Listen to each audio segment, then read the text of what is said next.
3.1, 3.1.2 Structure of tunes and basic intonation taxonomy.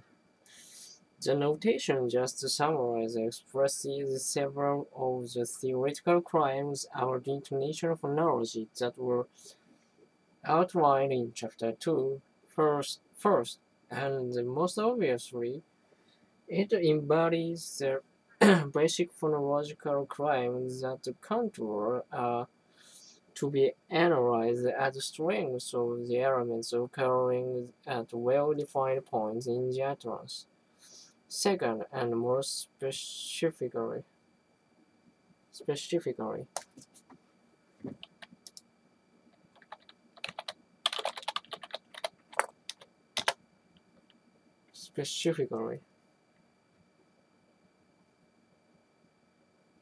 it clearly distinguishes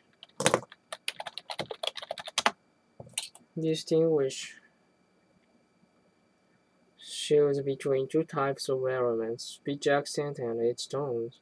Third, it further analyzes speech accents as consisting of one or more H and L tones.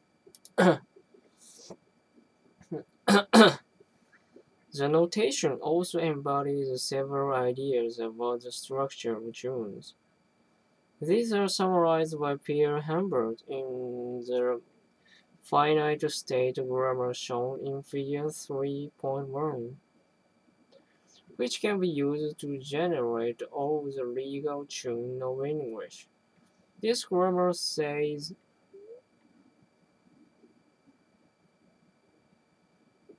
that the tunes are made up of one or more pitch accents, followed by an obligatory phrase.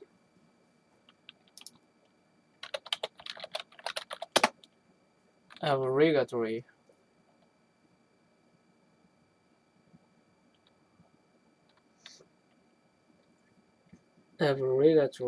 boundary tones, obligatory phrase accent, and obligatory boundary tone. This implies two interrelated theoretical claims about the structure of tunes that are worth highlighting here.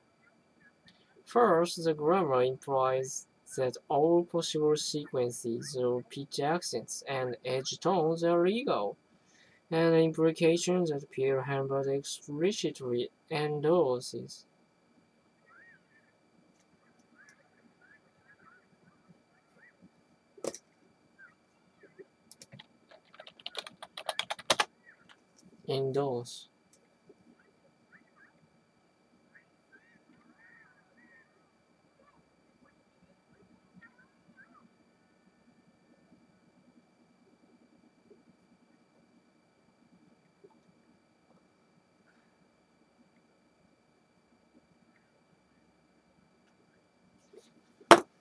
Second, it implies that there is no internal constituent structure to the contour, in particular no analog analog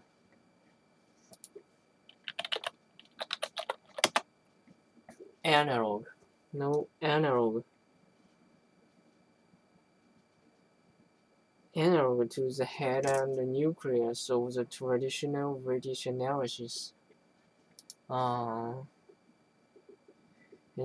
Together, these mean that there is no difference between pre-nuclear and nuclear accent except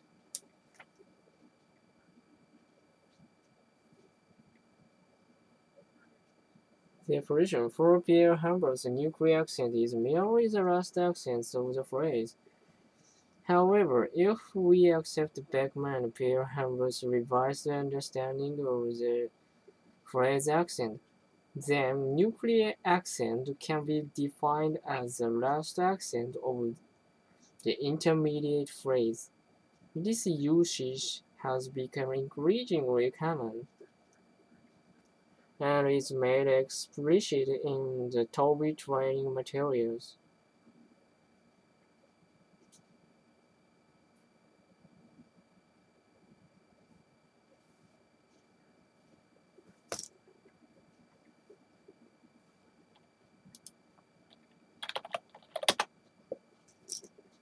usage.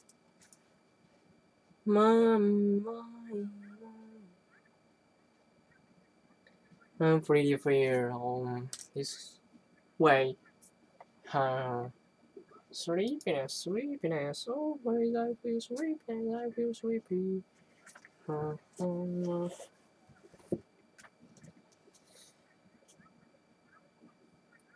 Which tells the user to think of the nuclear accent in this sense as more prominent than pre-nuclear accents. We return to this issue in section 4.1.4. Despite the obvious innovations, there is much in the basic pair-hammered taxonomy of English intonation that is comparable with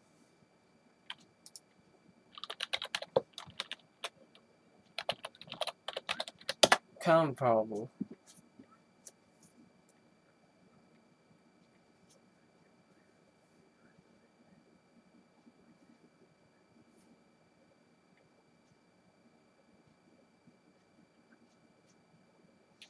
With area analyses.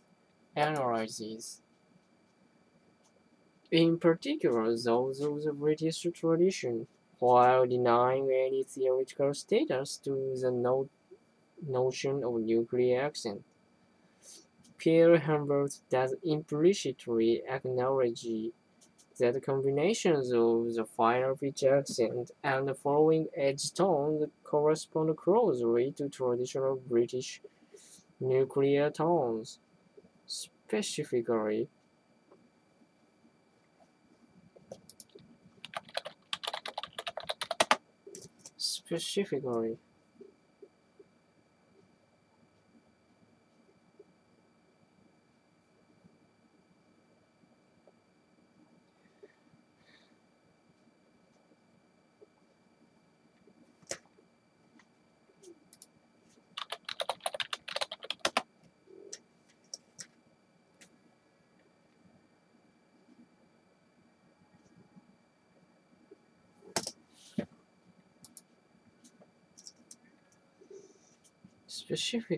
in the appendix to the figure of Pierre Humbert 1980, she illustrates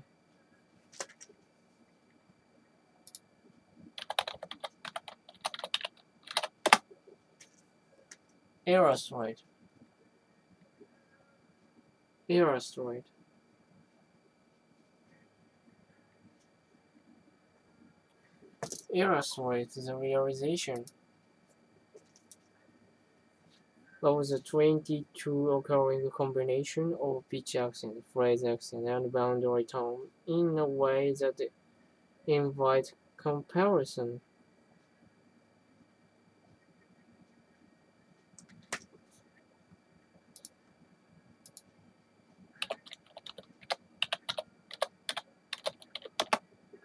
Comparison.